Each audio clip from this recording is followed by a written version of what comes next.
사무엘상 21장 1절부터 9절까지인데 저희는 8절, 9절 두 절 함께 읽도록 하겠습니다.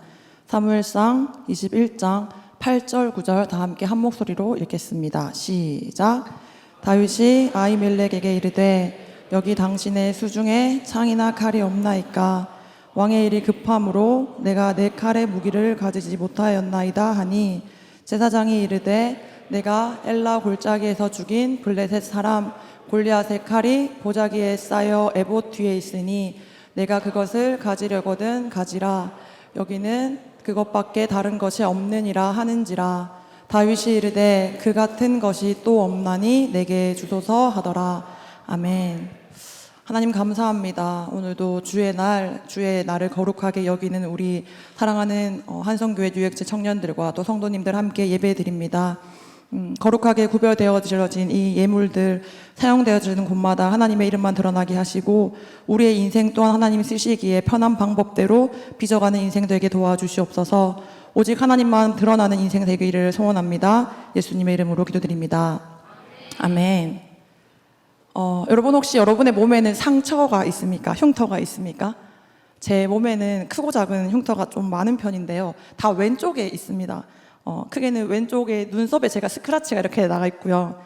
왼쪽 쇄골도 좋지 못하고 오른쪽 팔을 보면 상처 투성이고 또 무릎에도 왼쪽이죠. 왼쪽 무릎에도 상처가 많은데 이 스크래치와 무릎 상처는 제가 고2 때 필리핀 단기 선교 후기 모임 중에 교회로 들어오는 길에 다친 그런 상처고요. 이 왼쪽 쇄골과 이 왼쪽 팔에 있는 상처는 남아공 선교 때 다쳤던 상처인 것 같습니다. 무릎이나 쇄골은 이렇게 옷을 입으면 잘 안 보이는데 이 왼쪽에 있는 왼팔에 있는 상처는 좀 비교적 잘 보이는 편인 것 같아요. 그래서 아주 초반에는 제가 이 왼쪽 팔을 보여내는 게 좀 약간 부끄러워서 긴 팔을 입기도 하고 손수건으로 감아놓기도 했는데 지금은 별로 개의치 않고 그냥 이렇게 다니고 있는 것 같습니다. 이따가 갈 때 한 번씩 보세요. 어떤 상처인지. 제가 지금 목소리가 일본 선교 이후로 돌아오지가 않아서 이런 목소리인데 여러분도 잘 들어주시면 감사합니다. 제가 이 왼쪽에 팔에 있는 상처를 볼 때마다 그때의 사고가 떠오릅니다. 각 나라에서 온 선교사들과 함께 선교 활동을 하기 위해서 버스를 타고 가는 중이었거든요. 근데 아주 큰 대형 공사 차량이 저희가 탄 선교 버스로 급하게 빠른 속도로 전속력으로 돌진해 오더니 저희 차를 박았습니다. 그래서 저희 차는 전복이 되었고 왼쪽으로 이렇게 꽈당하고 넘어지게 되었는데 제가 하필 왼쪽에 타고 있었어요. 왼쪽 유리창가에 타고 있어서 이게 왼쪽으로 이렇게 넘어가면서 차가 밀려서 유리창이 깨졌고 그 유리창과 제 팔이 같이 이렇게 갈렸습니다. 그래서 제 팔에 지금도 그러한 상처들이 조금 남아있는데 그 사고가 정말로 아비규환이었거든요. 새벽 2시경이었고 지나가는 차는 없었습니다. 그리고 저희가 이 사고 났던 그 지역이 흑인들만 사는 흑인촌이었습니다. 빈민가여서 구급차나 경찰차가 잘 오지 않는 동네였어요. 시간이 한참 지났을까요? 차가 이제 옆으로 이렇게 딱 뒤집힌 상태잖아요. 그러니까 자력으로는 나갈 수 없는 상태였습니다. 그리고 당시에 저는 몰랐는데 이렇게 왼쪽으로 넘어지면서 제가 쇄골이 부러졌더라고요.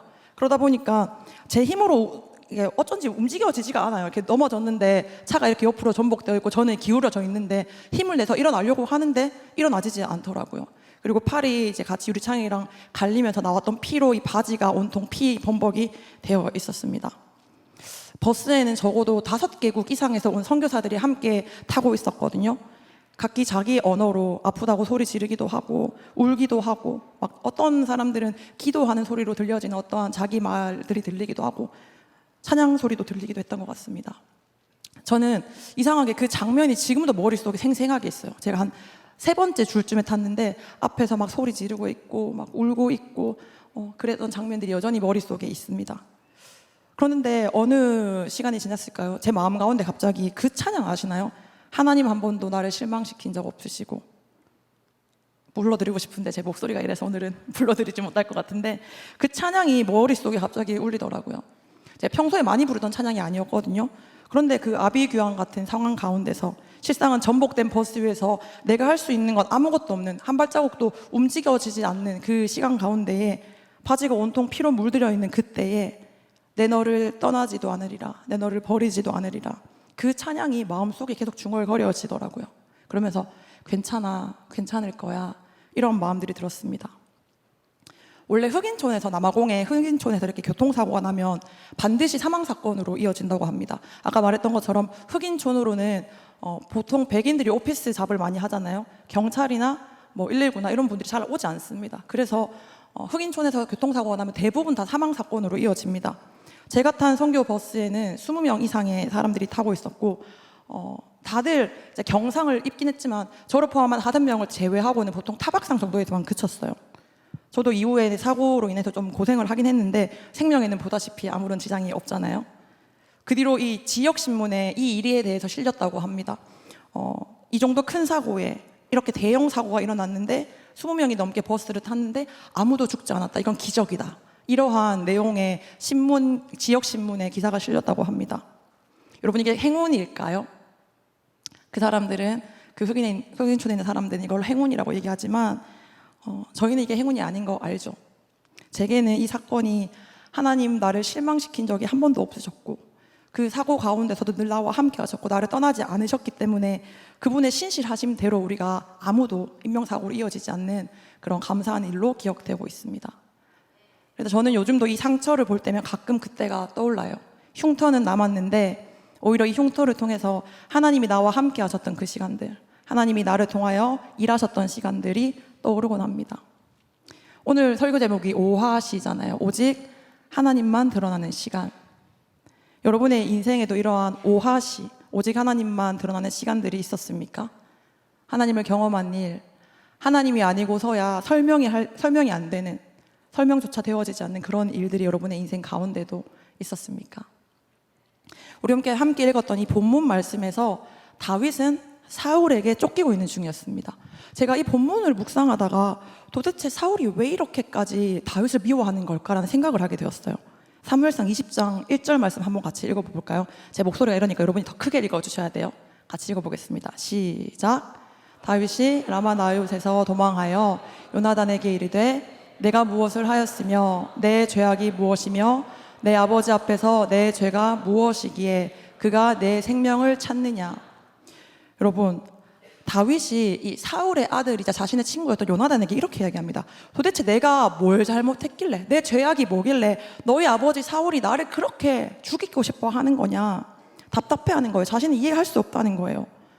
사울이 다윗을 향한 뭐 분노, 열등감, 패배감, 불안감 많았겠지만 다윗의 입장에서는 이게 이해가 되어지지 않는 거예요. 왜 나를 죽이려고 하는 거지? 내가 왜 이렇게까지 쫓겨야 하는 거지? 명확한 이유를 알기 어려웠다는 겁니다. 사실 다윗 잘 보면요, 사울을 위해서 또 이스라엘을 위해서 그 수많은 전쟁에서 승리를 가져다 줬잖아요. 또 사울이 요구한 말도 안 되는 상식 밖의 명령들까지도 다 수행합니다. 그는 사실 굉장히 충신이었어요. 단 한 번도 관역을 꾀한 적이 없습니다. 그럼에도 불구하고 사울은 자신을 죽이기 위해서, 자신을 죽이려고 이렇게 쫓아오는 그러한 현실이 다윗 입장에서 너무 이해가 안 되었던 거예요. 사무엘 20장에서 이 요나단과 다윗이 뜨겁게 이별을 하거든요. 그리고 다윗이 이제 혼자가 됩니다. 다윗에게 광야의 시간이 시작되었어요. 방랑자로서의 그의 인생이 시작된 겁니다. 어떤 학자는 이 시기에 다윗의 삶이 아마도 그 평생의 삶 가운데 가장 혼란스러웠던 시기일 거라고 추정합니다. 다윗은 지금 이 혼란한 마음을 가지고 살기 위해서 성읍을 떠나서, 제 한 몸 살기 위해서 원래 있던 그 성읍을 떠나서 광야로 내몰리게 되어진 겁니다. 사울에게 쫓기고 있던 이 다윗이 가장 먼저 들린 곳이 어디였을까요? 다윗이 노베에 가게 됩니다. 그리고 제사장 아히멜렉에 이르게 되어집니다. 이 놉은 예루살렘 북쪽에 있는 베냐민 지파의 성읍인데요. 실로가 쇠퇴한 이후에 제사장들이 모여 살기 시작한 이스라엘의 종교 요충지였다고 얘기합니다. 아마 사울이 통치했던 이 전 기간 동안에는 이 놉이라는 땅이 가장 중요한 종교 중심지였는데요. 다윗이 광야로 내몰리자마자, 광야로 나오자마자 이 놉에 있는 대제사장 아히멜렉을 찾아가는 게 됩니다. 여러분의 인생의 위기 가운데에 내가 해결할 수 없는 어떠한 문제들을 만났을 때 어디로 나아갑니까? 혹시 내 이 상황을 좀 해결해 줄 수 있을 것 같은 그런 사람들을 찾아갑니까? 내가 신뢰하고 있는 사람이 있나요? 그런 사람들을 찾아가나요, 보통? 자기가 정말 무엇을, 어떤 가치관을 가지고 살아가는지를 알고 싶으면 이 위기를 만났을 때 어디로 가는지, 누구를 찾아가는지를 보면 된다고 합니다. 곤란한 상황 가운데 해결책이 필요할 때 여러분 어떻게 하시나요? 광야로 도망갔던 다윗은 자신이 이해할 수 없는 이 쫓겨지는 죽음의 위협 가운데 노브로 가게 됩니다. 노브에서 제사장을 만나게 돼요. 예배의 처소, 성소를 찾아간다는 겁니다. 사울에게 쫓기는 상황 가운데 자신은 예배 처소를 찾아가는 거예요. 여러분, 우리가 인생의 위기를 만날 때 우리가 찾아가야 될 유일한 분이 하나님 한 분임을 고백하는 삶 되기를 축복합니다. 어려울 때일수록, 또 해결하기 어려운 그런 곤란한 상황일수록 우리 예배에 나왔으면 좋겠습니다. 보통은 이 피신을 가려면요, 다들 뭔가 만반의 준비를 좀 하지 않습니까? 그런데 다윗은 지금 아무도 없이 홀로 있어요. 심지어 양식도 무기도 없는 상태로 도망왔습니다. 이 아히멜렉 제사장에게 얼마간의 양식을 얻게 되거든요. 그래서 허기를 간신히 면합니다. 그런 이후에 이제 그가 무기를 요청합니다. 8절 함께 읽어볼까요? 시작. 다윗이 아히멜렉에게 이르되 여기 당신의 수중에 창이나 칼이 없나이까? 왕의 일이 급함으로 내가 내 칼과 무기를 가지지 못하였나이다 하니. 여러분, 지금 그의 현실은 사울에게 쫓기고 있잖아요. 근데 방금 뭐라고 얘기하나요? 왕의 일이 급함으로 내가 내 칼과 무기를 가지지 못하였다고 거짓말하는 거예요. 다시 말하면 사울 왕이 나에게 중요한 일을 맡겼다. 근데 나는 이 일을 지금 몰래, 아무도 몰래 처리해야 되기 때문에 이 일을 수행하기 위해서 급하게 나오느라 칼과 아무런 무기도 없이 왔다라고 이야기를 하게 되어지는 겁니다. 이에 대한 제사장의 대답이 9절에 나오는데요. 한번 읽어볼게요. 시작. 제사장이 이르되 내가 엘라 골짜기에서 죽인 블레셋 사람 골리앗의 칼이 보자기에 쌓여 에봇 뒤에 있으니 내가 그것을 가지려거든 가지라. 여기는 그것밖에 다른 것이 없느니라 하는지라. 다윗이 이르되 그 같은 것이 또 없나니 내게 주소서. 아멘. 여러분, 이 빈손으로 사울에게 쫓기어 도망가던 다윗이 아히멜렉 제사장으로부터 받았던 무기가 뭔가요? 블레셋 사람 골리앗의 칼이었습니다. 여러분, 골리앗의 칼 기억하시나요? 우리가 잘 알고 있는 그 다윗과 골리앗, 그 사건 때 받은 칼인데요. 소년 다윗이 무찔렀던 블리앗의 거인 장수 골리앗이 가지고 있었던 그 칼입니다. 목동이었던 그가 아무 무기 없이 그저 자신이 가졌던 돌 몇 개로 물리쳤던 바로 그 골리앗이 가지고 있던 칼입니다.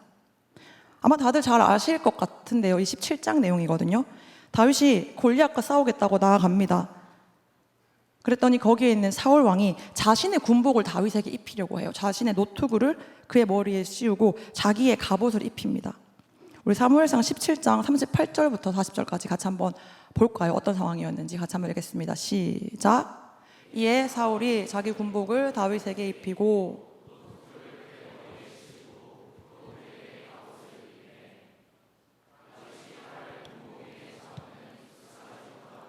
시험적으로 걸어보다가 사울에게 말하되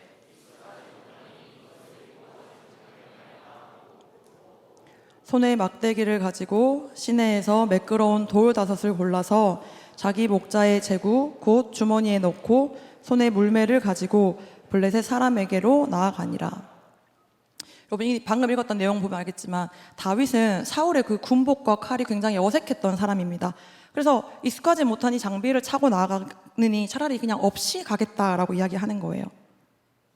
그리고는 자기가 양을 치면서 사자와 맹수들과 겨룰 때 썼던 무기, 막대기와 돌 몇 개를 주머니에 넣고 블레셋 사람 골리앗에게 나아갑니다. 여러분, 지금 이 골리앗의 칼을 아히멜렉으로부터 받았던 다윗의 입장에 대해 한번 생각해 볼까요? 여러분이 다윗이에요. 상상해 봅시다. 다윗이 이미 지금 이제 기름 부음 받았죠? 왕이 될 것이라는 사실을 다 알고 있었어요. 여러 전투에서도 이미 대승을 거둔 꽤나 유명한 장수였다는 겁니다. 그리고 사울 왕의 사위이기도 해요, 본인은. 지금 그가 있는 상황 가운데는 아무것도 아니었던 그 목동 시절의 다윗이 아닌 거예요. 그때는 비록 아무도 몰라주는 무명의 사람이었지만 지금은 아니에요. 지금은 수차례 전쟁에서 이미 승리했고 모두가 아는 유명인이 된 거잖아요. 그런데 그가 지금 아무도 없이 혼자 양식도 무기도 없이 쫓겨지는 상황 가운데 있다는 겁니다. 그리고 그런 그에게 이 골리앗의 칼이 주어졌습니다. 그가 이 칼을 받았을 때 어떤 생각했을까요? 좋아! 나 이제 이 칼로 사울 다 무찔러버릴 거야! 이렇게 생각했을까요? 전 아니라고 봅니다. 그는 이 골리앗의 무기를 통해서 하나님만 의지했었던 그 목동 시절이었던 그때를 떠올렸을 거예요. 아까 말했던 것처럼 그는 지금 모두가 알고 있는 유명 인사잖아요. 기름 부음도 받았어요. 이제 곧 왕이 될 거예요. 그런데 그는 지금 쫓기는 도망자의 신세입니다. 막막한 상황 가운데 놓였어요. 그 아무도 나를 돕지 못할 것 같습니다. 오죽하면 이 아히멜렉 제사장한테 자기가 거짓말하잖아요. 나 좀 쫓기고 있다 이렇게 말을 못하니까 나 지금 왕의 특명을 받고 몰래 임무를 수행 중입니다. 구차하지만 그렇게 변명하는 거예요. 왜? 살기 위해서. 그런 그가 이 골리앗의 칼을 건네받게 됩니다. 그 칼은 자신이 목동이었고 전쟁에 대해서 아무것도 몰랐던 소년이었고 또 다른 사람들 눈에는 띄지 않았던 무명이었던 그 시절, 그때 그 시간을 기억나게 했을 것입니다.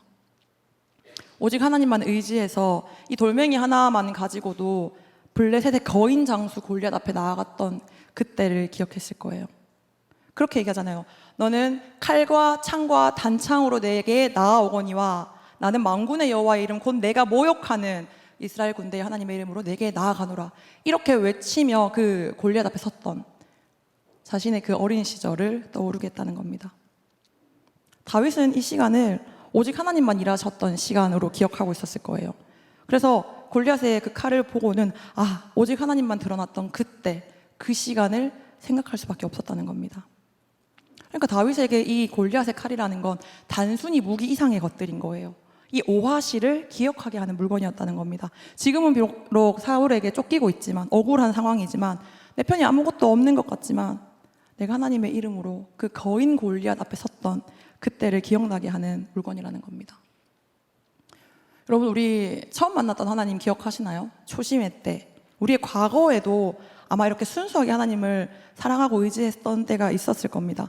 하나님 한 분이면 만족한다고 기도하고 하나님을 높여드리고 그 부분만 있으면 내게 아무것도 필요 없다라고 고백하고 찬양했던 그 순간들이요. 눈물로 회개하고 함께 울면서 하나님을 기뻐하고 그랬던 적이 모두에게 있었을 겁니다. 그런데 신앙의 경륜, 연륜이라는 게 쌓이면 사실은 우리가 하나님과의 관계가 더 깊어져야 되잖아요. 근데 실상은 좀 그렇지 않습니다. 순수하게 하나님을 바라보는 게 좀 어려워진다는 겁니다. 주위를 둘러보고 내가 무기 삼을 수 있는 게 무엇인지를 막 찾기 시작해요. 계산하게 됩니다. 좀 더 위력적인 무기가 어디 있을까? 좀 더 파괴적으로 휘두를 수 있는 무기는 어디 있을까? 그런 것들을 찾아보고 모으기 시작한다는 겁니다. 그러나 우리의 무기는 오직 하나님 한 분인 줄 믿습니다. 만군의 여호와의 이름인 줄 믿습니다. 그분이 일하시면, 그분이 역사하시면 그 어떤 상황 가운데서도 승리하게 될 줄 믿습니다. 우리 오직 하나님만 바라보며 하나님이 드러나는, 하나님만 드러나는 그런 인생 살기를 축복합니다. 제가 이제 일본 선교에서 돌아온 지 딱 일주일이 되었는데요. 여러 번 이야기한 것 같은데 제가 사실은 좀 단기 선교 경험도 좀 되고요. 남아공에서도 2년 동안 단기 선교사로 살았습니다. 그래서 다른 사람들보다는 선교에 대해서 좀 더 알지 않을까 하는 그런 마음들이 저에게 있었어요. 그랬던 저에게 이 일본 선교가 참으로 도전이었거든요. 선교 가보신 분들 알겠지만 또 선교가 아니더라도 무슨 프로젝트 단위로 그런 조직 단위로 일해보신 분들 여러분 알겠지만 이게 진짜 뭔가 계획되고 결정되고 시행되기 위해서는 머릿속으로 이미 시뮬레이션을 많이 해야 되잖아요. 수백 가지를 생각하고 고민해서 계획해야 되고 그게 또 잘 이행되고 있는지를 확인해 봐야 되는 그러한 것들도 필요하다는 겁니다. 그래서 저는 이 계획 세우는 게 참 힘들더라고요. 왜냐하면 계획을 못해서 힘든 게 아니라 저한테 이런 결정을 맡겨놓으면 하나의 결정으로 이어질 다른 그 이후의 일들을 엄청 많이 고민해보게 되는 거예요. 여러 가지 경우의 수는 저는 다 고민하고 다 가정을 해야지 이 계획까지 딱 가게 되더라고요. 그러다 보니까 계획을 세우는데 저는 에너지가 너무 많이 쓰이는 사람입니다. 근데 사실 통제할 수 없는 상황에 놓여지는 걸 더 스트레스 받아 하거든요. 그러니까 계획을 그렇게 하는 거예요. 시뮬레이션 세워보고 경우의 수를 따져보고 이 일이 끝나면 저 일까지 이어지는 것들은 어떨 거야. 그렇게 세워진 계획들을 수행하는 사람은 저 혼자가 아닐 거잖아요.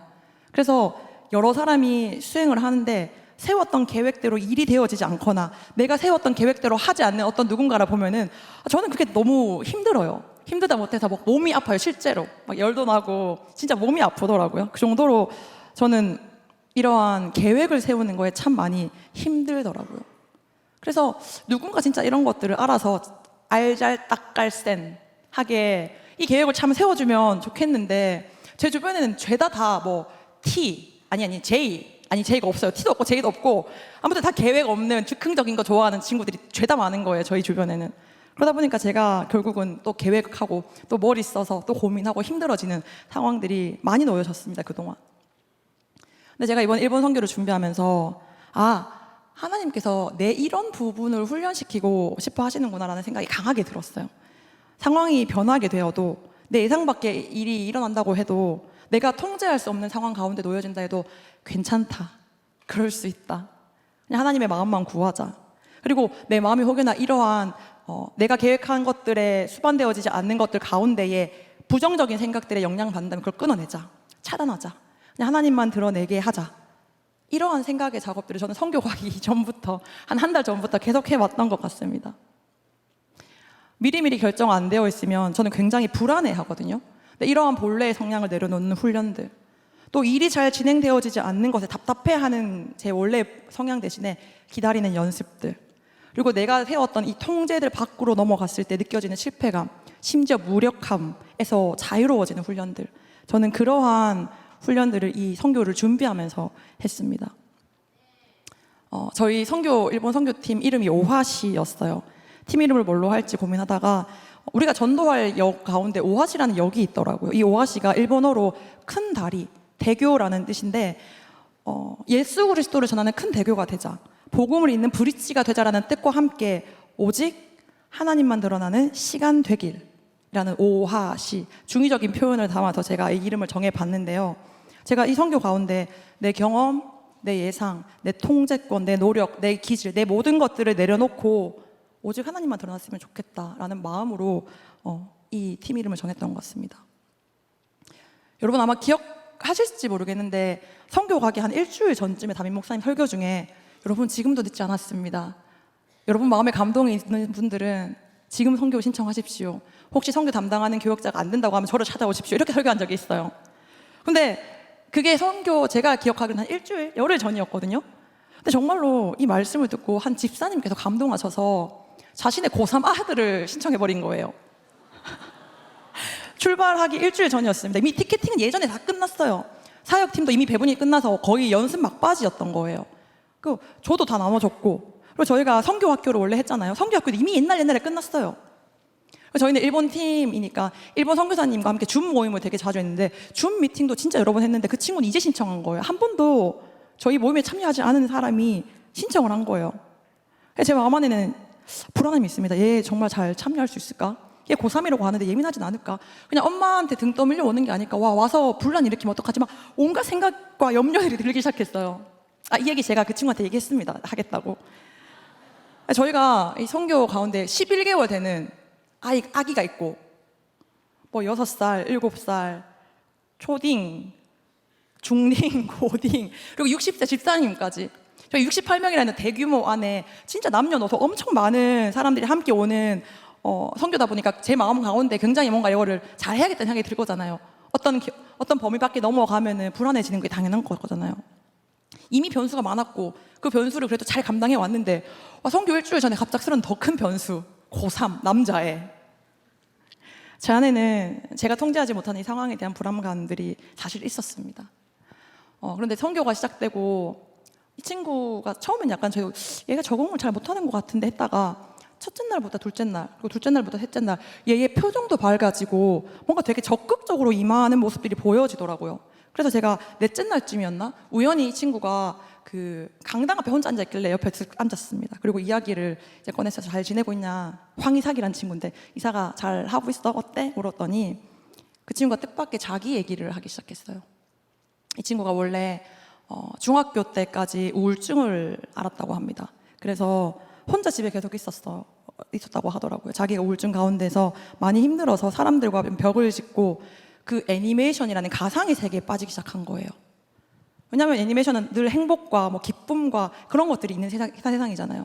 자기가 이런 허구의 세상 가운데 들어가서 세상으로부터 도피를 했었다고 해요. 요즘 말로 말하면 히키코모리 그런 거였을까 싶거든요.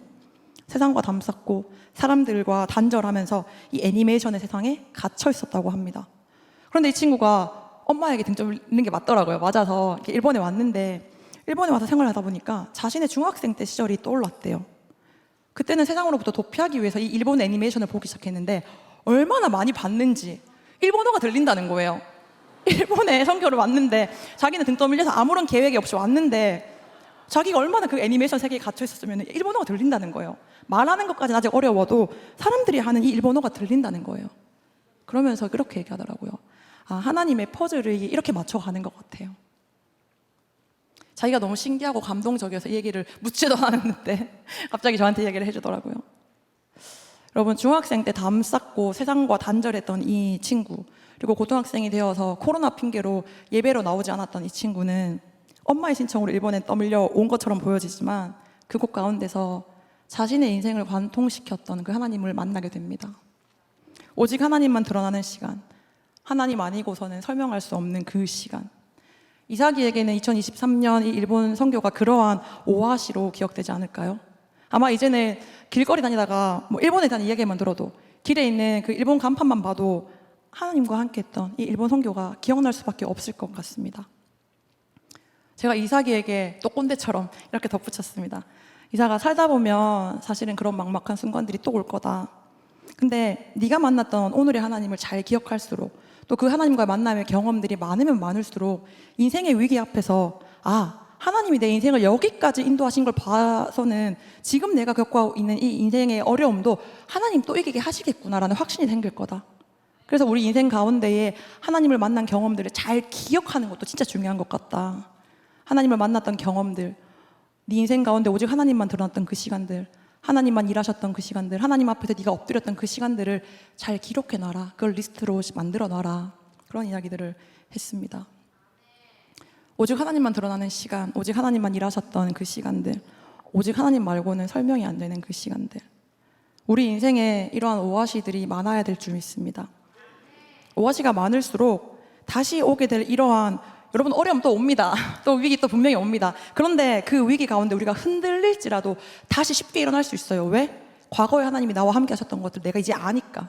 그 경험들이 많아졌으니까. 그 경험들이 쌓이면 쌓일수록 다시 오게 될 어려움 앞에서 우리는 쉽게 다시 한 번 더 하나님을 구할 수 있게 된다는 겁니다. 다윗에게 이 골리앗의 칼이 오아시를 떠오르게 했을 겁니다. 자신은 비록 지금 양식도 무기도 없이 쫓기는 신세잖아요. 근데 자기가 아무것도 아니었던 그 시절에도 자기와 함께 했던 그 하나님. 눈앞에 골리앗이 있습니다. 등 뒤에는 두려움에 벌벌 떠는 이스라엘 백성들이 있어요. 근데 자신은 그 가운데 하나님만 바라보며 나아가잖아요. 자신이 가지고 있던 그 작은 돌멩이 하나만으로도 승리를 경험했잖아요. 그 경험들을 통해서 다윗의 이 삶이 계속해서 지속되어졌다는 겁니다. 우리는 아마 다윗처럼 이렇게 갑작스럽게 모든 것을 다 잃게 되는 그러한 극적인 인생까지는 아마 안 가지 않을까 싶어요. 그런데 우리도 사실 그런 순간들은 있잖아요. 내 인생 어떻게 내가 할 수 없을 것 같은 순간, 내 계획이 다 무산되어지는 순간, 내 곁에 아무도 없는 것 같을 때, 내 손에 들려지는 게 아무것도 없는 그 순간들, 그러한 막막한 순간들이 분명히 또 오게 될 것입니다. 제가 남아공 교통사고 1년 이후에 이런 글을 썼더라고요. 한번 읽어드릴까요? 한 치 앞도 알 수 없는 인생이라는 긴 레이스 속에서, 약간 오글거리네요. 다시 읽을게요. 한 치 앞도 알 수 없는 인생이라는 긴 레이스 속에서 하나님 한 분만 따라 살면 된다고 하니 이 얼마나 큰 축복인지, 한 번도 나를 실망시킨 적 없었던 그 넘치는 은혜 속에서 그분의 영광이 드러나는 삶을 살아내고 싶다고 고백하지만 실상은 내 무지와 연약함들을 여실히 느끼는 오늘이다. 여러분, 죽음에서 살리셨던 하나님의 그 큰 은혜가 뭔지 알아요. 한 번도 나를 실망시킨 적 없으셨던, 단 한순간도 나를 홀로 두지 않으셨던 그 하나님을 압니다. 그런데 그럼에도 불구하고 저는 여전히 어리더라고요. 여전히 무지하고 연약하더라고요. 그래서 조금만 힘든 상황이 오면, 또 어려운 일을 만나면, 뭔가 해결하기 곤란한 상황이 오면 또 휘청대더라고요. 그때 여러분이 저와 같은 상황이라면 어떤 오아시를 기억하겠습니까? 하나님과 함께한 그 시간들을 떠올리게 할 무언가가 여러분에게는 있습니까? 이게 뭐냐면, 선교 다녀온 다음 날 그 진리팀의 정운정 자매라고 있거든요.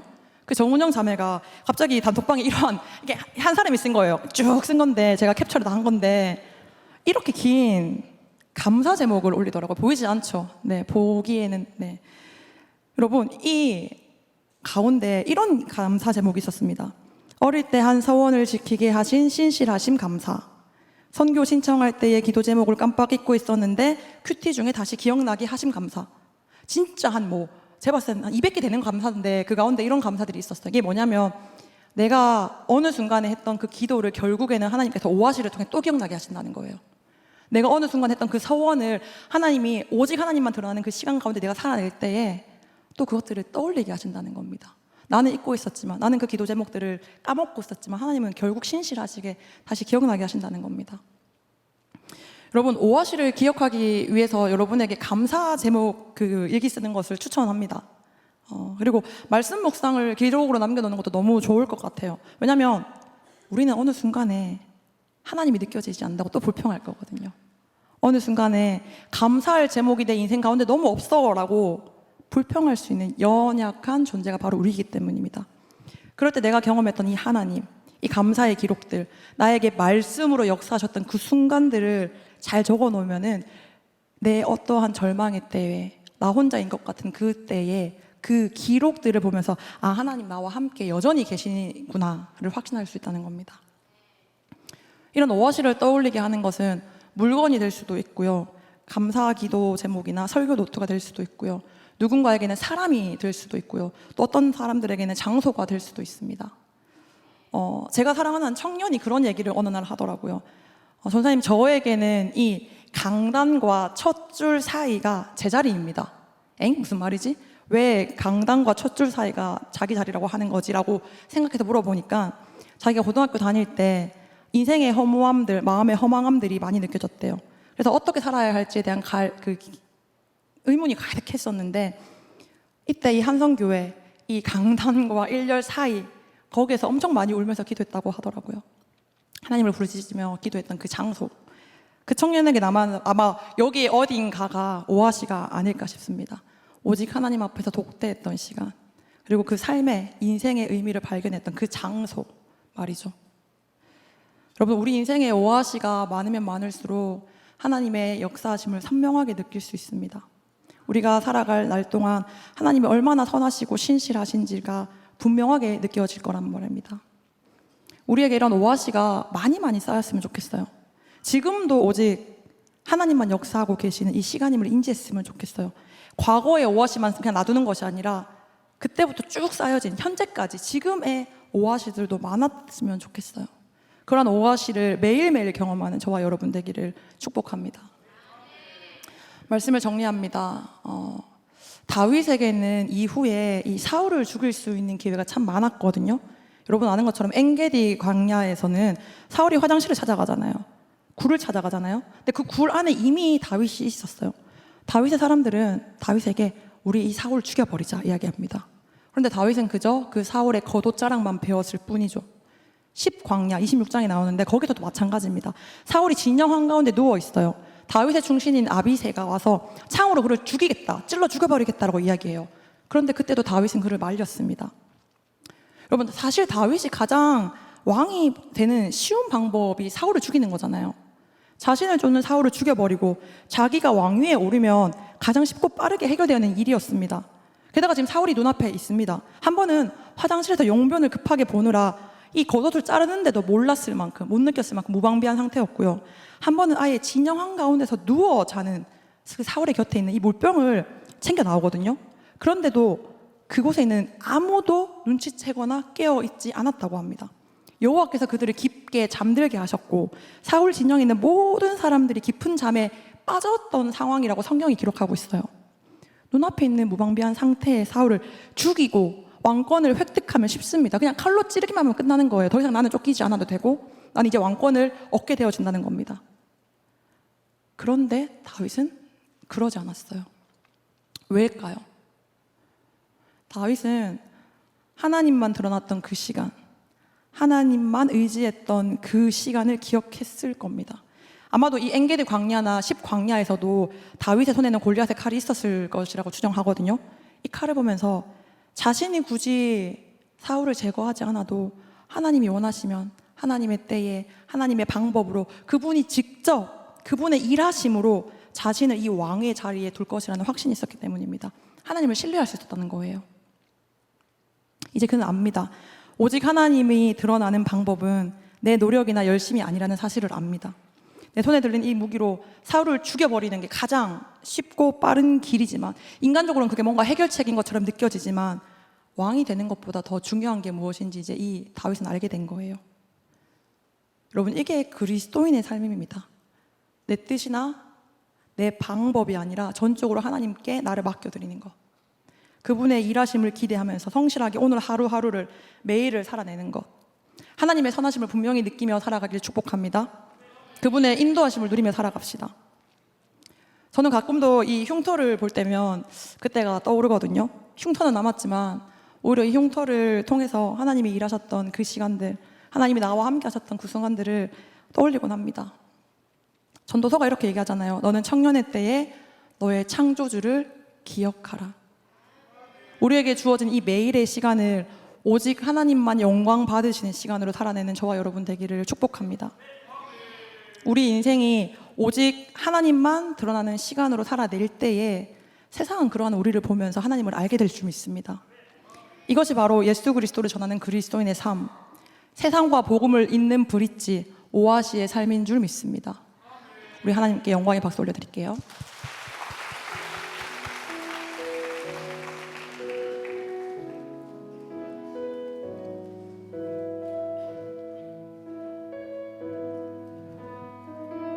같이 찬양합니다. 왜 나를 깊은 어둠 속에, 왜 나를 깊은 어둠 속에 홀로 두시는지, 어두운 밤은 왜 그리 길었는지, 나를 고독하게, 나를 낮아지게, 세상 어디도 기댈 곳이 없게 하셨네.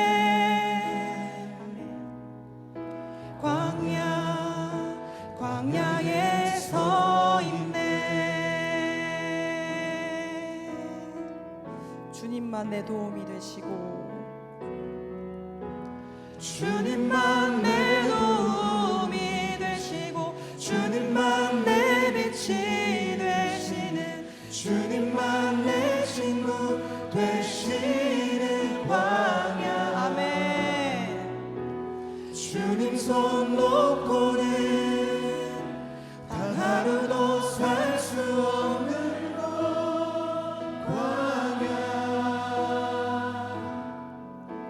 광야에 서 있네. 왜 나를 깊은 어둠 속에 홀로 두시는지, 어두운 밤은 왜 그리 길었는지, 나를 고독하게, 나를 낮아지게, 세상 어디도 기댈 곳이 없게 하셨네.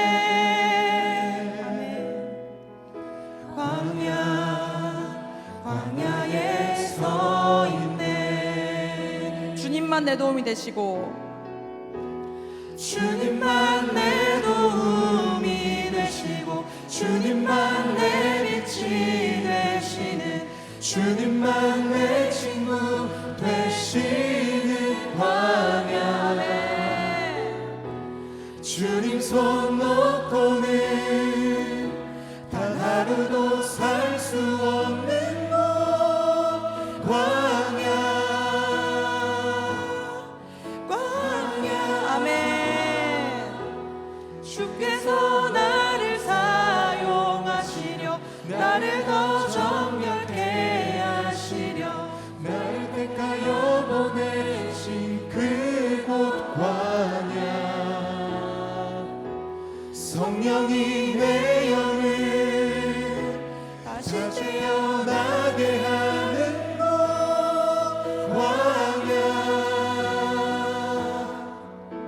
광야에 서 있네. 내 자가 산산이 깨지고 높아지려 했던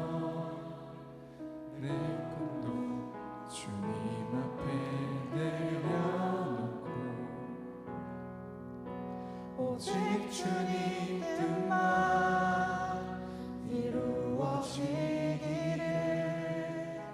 나를 통해 주님만 드러나시기를.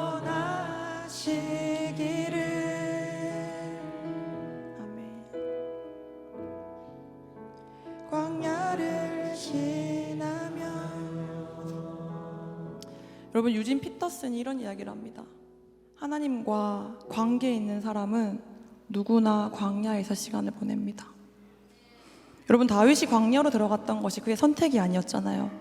그런 것처럼 우리도 어느 날 문득 이 광야에 놓여질 수 있습니다.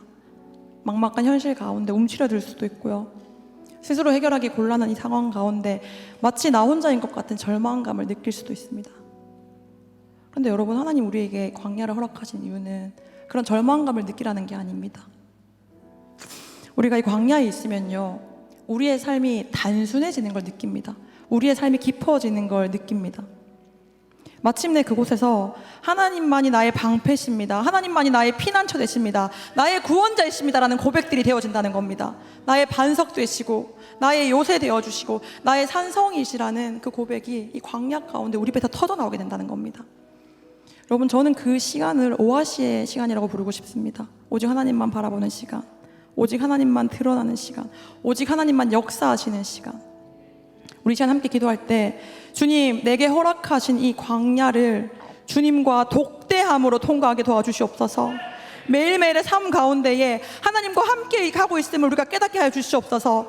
내 삶을 통하여서 예수 그리스도만 드러나게 해달라고, 이 땅 가운데 오직 하나님만 영광 받으시는 시간으로 나의 삶을 살게 해달라고 우리 주님 찾고 기도하겠습니다. 주여, 주여,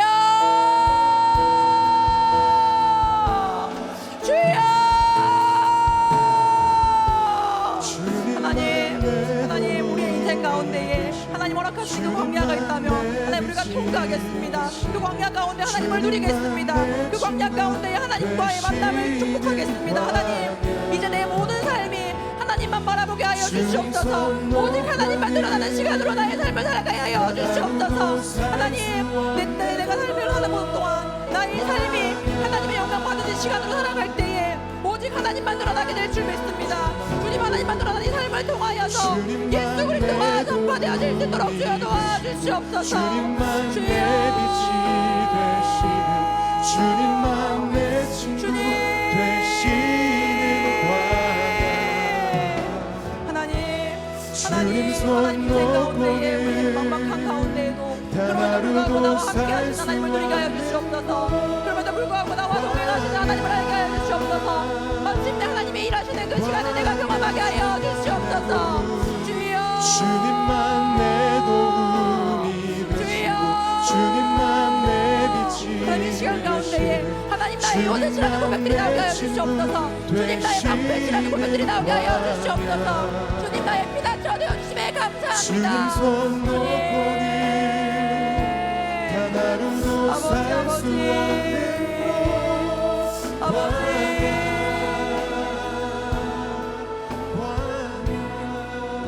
우리 시간 선교를 두고 한번 기도했으면 좋겠습니다. 오늘부터 제주 2차 선교가 시작되는데요, 가끔은 우리의 열심 때문에 하나님을 놓칠 때가 참 많은 것 같습니다. 나의 노력과 내 열심을 내려놓고 하나님만 드러나는 시간 되길 기도합시다. 여러분, 또한 우리의 삶도 그렇다고 생각되어져요. 하나님이 우리를 이 땅 가운데 보내셨잖아요. 우리가 선교적 삶, 선교적 제자도를 얘기하는데 세상과 복음을 잇는 다리로서의 역할을 하기 위해 애쓴다고 가끔은 정말 중요한 게 뭔지를 놓칠 때가 많은 것 같습니다. 뭔가 애쓰고 수고하고 전전긍긍하는데 그것이 나를 소진시켜서 정작 하나님의 그 말씀을 전달하는 역할로서의 기능은 잃어버린 채 그냥 내 열심만 드릴 때가 너무나 많은 것 같습니다. 우리 시간 기도할 때에 하나님이 우리의 이 땅 가운데 우리를 선교사로 보내셨음을 믿읍시다. 또한 오늘부터 시작될 2차 제주 선교 가운데에 주님, 우리가 정말로 하나님만 바라보는 훈련을 하겠습니다. 내 인생 가운데서도 오직 하나님만 바라보는 훈련을 하겠습니다. 하나님, 주님만 드러나는 시간으로 나를 사용하여 주시옵소서. 내 모든 시간을 통하여서 주님만 드러나게 하여 주시옵소서. 우리의 삶과 또 제주 가운데에 하나님의 이름이 전해지게 해달라고 우리 주님 찾고 기도하겠습니다. 주여